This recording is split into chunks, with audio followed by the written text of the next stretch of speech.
12 से 2 आप देख रहे हैं देश का पॉलिटिकल शो। वरिष्ठ पत्रकारों का पैनल लगातार हमारे साथ बना हुआ है और खबर जो है वो पश्चिम बंगाल से है, जहां कांग्रेस और ममता बनर्जी के बीच तल्खियां बढ़ती हुई नजर आ रही हैं। पश्चिम बंगाल में कांग्रेस अध्यक्ष अधीर रंजन चौधरी, उनकी तरफ से एक बयान सामने आया जिसके बाद ये दूरियां और बढ़ती हुई टीएमसी और कांग्रेस के बीच। अधीर रंजन चौधरी कह रहे हैं तृणमूल को वोट देने से तो बेहतर यह है कि लोग बीजेपी को वोट दे दें।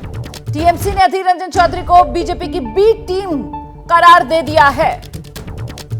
तो देखिए किस तरीके से कांग्रेस और ममता के बीच दूरियां बढ़ती हुई नजर आ रही हैं। कहां तो इंडिया गठबंधन में टीएमसी और कांग्रेस के साथ होने का दावा किया जाता है और कहां कांग्रेस के ही पश्चिम बंगाल के सबसे बड़े नेता कहे जाएंगे। अधीर रंजन चौधरी पश्चिम बंगाल कांग्रेस के अध्यक्ष हैं। वो ये कह रहे हैं जनता को कि आप अगर ममता बनर्जी को वोट दे रहे हो तो बेहतर तो यह है कि बीजेपी को वोट दे दो। তৃণমূলকে ভোট দেওয়া মানে তার থেকে ভালো বিজেপিকে ভোট দিয়ে দিলাম। তৃণমূলকে ভোট দেওয়া মানে তার থেকে অনেক ভালো বিজেপিকে ভোট দিলাম। তৃণমূলকে ভোট দেওয়া মানে তার থেকে ভালো বিজেপিকে ভোট দিয়ে দিলাম। তৃণমূলকে ভোট দেওয়া মানে তার থেকে অনেক ভালো বিজেপিকে ভোট দিলাম। और अधीर रंजन चौधरी का ये जो बयान आया, इस पर कांग्रेस के महासचिव जयराम रमेश ने गोलमोल से जवाब दे दिया है। वो कह रहे हैं इंडिया गठबंधन का लक्ष्य सिर्फ बीजेपी की सीटें कम करना है। संदर्भ में उन्होंने ये कहा है, मैं नहीं जानता हूं, पर एक चीज मैं साफ कर देना चाहता हूं कि कांग्रेस पार्टी का एक ही मकसद है, बीजेपी को हमें घटाना है और भारी मात्रा में घटाना है। तो जयराम रमेश को आप सुन रहे हैं, कह रहे हैं कांग्रेस पार्टी का एक ही मकसद है कि किसी तरीके से बीजेपी को हराया जाए। लेकिन जयराम जी ये बात अपने नेता को तो पहले समझा दीजिए, जो ये कह रहे हैं कि साहब टीएमसी की जगह बेहतर है आप बीजेपी को वोट दे दो। बीजेपी को अगर वोट देगी जनता तो जाहिर सी बात है फिर तो बीजेपी जीतेगी। इसीलिए सवाल बड़ा हो जाता है कि कांग्रेस की चुनावी बिसात ममता के साथ या खिलाफ। गठबंधन तो किया नहीं प्रदीप जी, और पहले ये कह रहे थे कि कोई बात नहीं, इंडिया गठबंधन में सब साथी हैं, मकसद हमारा बीजेपी को हराना है। लेकिन अब तो खुद पश्चिम बंगाल के कांग्रेस के नेता लोगों से अपील कर रहे हैं टीएमसी को वोट देने से बेहतर बीजेपी को वोट दे दो। किस तरफ है कांग्रेस? ममता बनर्जी को कोई कंफ्यूजन नहीं था, हाँ। जब वो इंडिया अलायंस में आई तब भी और उससे पहले भी, कि उन्होंने कांग्रेस की जमीन छीनकर अपनी अपनी जो है इमारत बनाई है। कांग्रेस को अगर उन्होंने फिर जगह दी तो खतरा उनके लिए बीजेपी से लड़ना ज़्यादा आसान है। ठीक है, लेकिन पश्चिम बंगाल में अगर कांग्रेस या सीपीएम आगे बढ़ती है, वो मुख्य चैलेंजर बनती है, ममता बनर्जी के लिए ज़्यादा समस्या है। इसलिए वो कांग्रेस को किसी भी हालत में नहीं चाहेंगी कि वो जीते या उसका जो है जनाधार बढ़े। तो वो सब कुछ करेंगी जिससे कांग्रेस का जनाधार जो है बढ़ने ना पाए। ठीक है। और उसी का नतीजा उन्होंने पहले कहा कि 2 सीट देंगे, फिर कहा कि 1 भी नहीं देंगे और नहीं दिया। तो मामला बड़ा स्पष्ट है, उनको कांग्रेस को लेकर कोई कंफ्यूजन नहीं। कांग्रेस को पता नहीं क्यों कंफ्यूजन था, कि उसके बाद भी उनकी इस बयान के बाद भी कांग्रेस कहती रही, राहुल गांधी कहते रहे कि हमारी बातचीत हो रही है, सौहार्दपूर्ण वातावरण में बात हो रही है और अलायंस हो जाएगा। तो कांग्रेस को किस बात से उम्मीद थी, कौन उम्मीद दिला रहा था, पता नहीं। लेकिन जो ममता बनर्जी ने कहा था वो उन्होंने करके दिखाया। बिल्कुल, ममता बनर्जी को कोई कंफ्यूजन नहीं। लेकिन कांग्रेस पार्टी यहाँ केंद्रीय नेतृत्व कहता रहा कि साहब साथ लड़ें या ना लड़ें, ममता बनर्जी इंडिया गठबंधन हम सब साथ हैं, टारगेट हमारा हराना है बीजेपी को। और अब अधीर रंजन चौधरी का ये बयान आ जाता है टीएमसी से बेहतर आप बीजेपी को वोट दे दो। मतलब कांग्रेस में तालमेल ही नहीं है क्षेत्रीय और केंद्रीय नेतृत्व में। देखिए, अधीर रंजन चौधरी को पश्चिम बंगाल में कांग्रेस ने हमेशा दबा के रखा, चाहे प्रणब मुखर्जी जी के समय की बात हो या ममता बनर्जी जी के समय की बात, उनको कभी भी फ्री हैंड नहीं रखा गया। आज अधीर रंजन जी के सामने सबसे बड़ी चुनौती है बहरामपुर सीट को जीतना, क्योंकि ममता बनर्जी, जो प्रदीप जी ने कहा बिल्कुल सही है कि ममता बनर्जी वहां अकेले चुनाव लड़ना चाहती थी।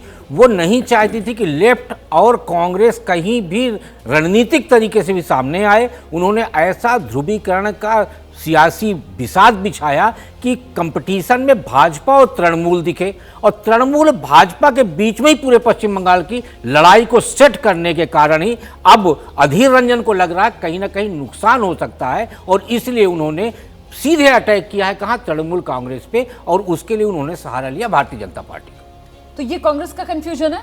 कांग्रेस का कंफ्यूजन क्या है? कांग्रेस की ये समस्या खाली पश्चिम बंगाल में नहीं है, उत्तर प्रदेश में, बिहार में, दिल्ली में, जहाँ जहाँ कांग्रेस ने क्षेत्रीय दलों से गठबंधन किया, वहाँ की स्थानीय इकाइयाँ और स्थानीय नेता उसके खिलाफ रहे हैं।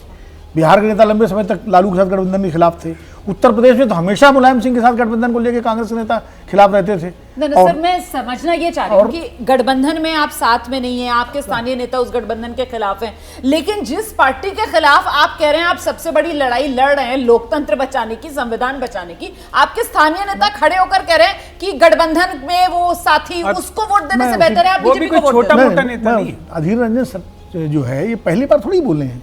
अधीर रंजन के आप शुरू से बयान आप देख लीजिए, ममता बनर्जी को लेकर के उनकी तलखी जो है और उनका गुस्सा, उनकी नाराजगी जब इंडिया गठबंधन की बैठकें हुआ करती थी, ममता बनर्जी उसमें आती थी, तब उसके पहले उनका एक बयान आ जाता था ममता बनर्जी के खिलाफ। और वो जैसा कि इन्होंने कहा शुक्ला जी ने, उनकी पहली प्राथमिकता बहरामपुर की अपनी सीट बचाना है इस, और वहां वो चूंकि यूसुफ पठान को लड़ा दिया ममता बनर्जी ने, तो इतना ज्यादा वो एग्रेसिव एंटी ममता स्टैंड ले रहे हैं ताकि जो वोट है कांग्रेस का वो कंसोलिडेट रहे और वो मुस्लिम वोट जो है वो डिवाइड न हो, उनको मिल जाए, इसलिए वो ऐसा स्टेबल। लेकिन मेरा सवाल ये है कि भाई आप ममता के खिलाफ आपका स्टैंड जो है वो ठीक है बदला नहीं है, मतलब बीजेपी के खिलाफ आपका स्टैंड बदल गया पश्चिम बंगाल में, मतलब जिस बीजेपी को आप पूरे देश में हराना चाहते हैं, बंगाल में आप कह रहे हैं ममता को वोट देने से बेहतर है आप बीजेपी को वोट दे दो। नहीं, और वो भी कोई छोटा मोटा बूथ लेवल का कार्यकर्ता कह दे तो समझ में आता है।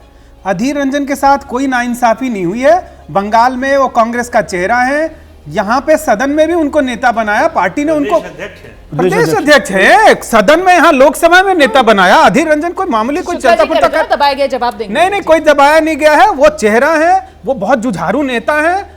कांग्रेस पूरी तरह से खत्म हो गई, उसके बावजूद वो जी जान से लड़ रहे हैं, तो जीतते हैं और जीतते भी हैं सब तरह से, उनका ऐसा कुछ। और दूसरी बड़ी बात कि आज के समय में जैसे कहा जा रहा था, ये बात मैं इससे सहमत नहीं रखता हूं। आज अगर वो कह रहे हैं कि भाजपा को जिता देना बेहतर है, तो ये उनके लिए, पूरे कांग्रेस के लिए, और कांग्रेस का कोई छोटा नेता नहीं कह रहा है, तो ये कांग्रेस पे बड़ा सवाल खड़ा करता है कि आपका इतना बड़ा नेता खुलेआम मन से कह रहा है, चलो अपने कार्यकर्ताओं के बीच में कह रहा होता, वीडियो बन जाता, तो एक बार को आप कहते हैं कि रणनीति आपस में बन रही होती है, यहां मंच से आप जनसभा को संबोधित करते हुए कह रहे हैं, तो किस मुंह से आप भाजपा के खिलाफ जाएंगे?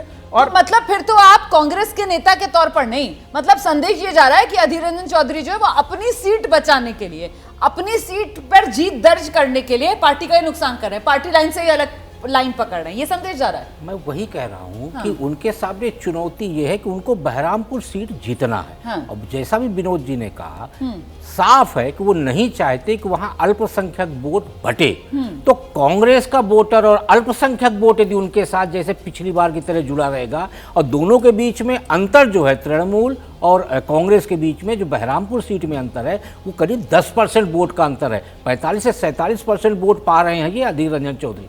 जहां तक मुकेश जी जो बोल रहे हैं, तो मैं बताना चाहूंगा, प्रणब मुखर्जी जी के समय पे भी ममता बनर्जी को आगे बढ़ाने के लिए हमेशा अधीर रंजन चौधरी को अंडर एस्टिमेट किया गया। फिर जब ममता बनर्जी के साथ विधानसभा चुनाव में गठबंधन करने के लिए भी इनको फ्री हैंड नहीं रखा गया, तो बंगाल में कभी भी अधीर रंजन चौधरी को इसलिए दबा कर रखा गया, ठीक है। लेकिन यहाँ पर देखिए एक बार फिर से फर्क देखिए आप कांग्रेस और बीजेपी का, मतलब बीजेपी जो कहती है कि साहब व्यक्ति से बड़ा दल, दल से बड़ा देश, और कांग्रेस पार्टी में क्या हो रहा है कि एक व्यक्ति जो अपनी सीट बचाने के लिए जो दल की लाइन है उससे ही अलग हटकर क्या कह रहा है चुनावी सभा में कि साहब टीएमसी को वोट देने से बेहतर आप बीजेपी को वोट दे दो।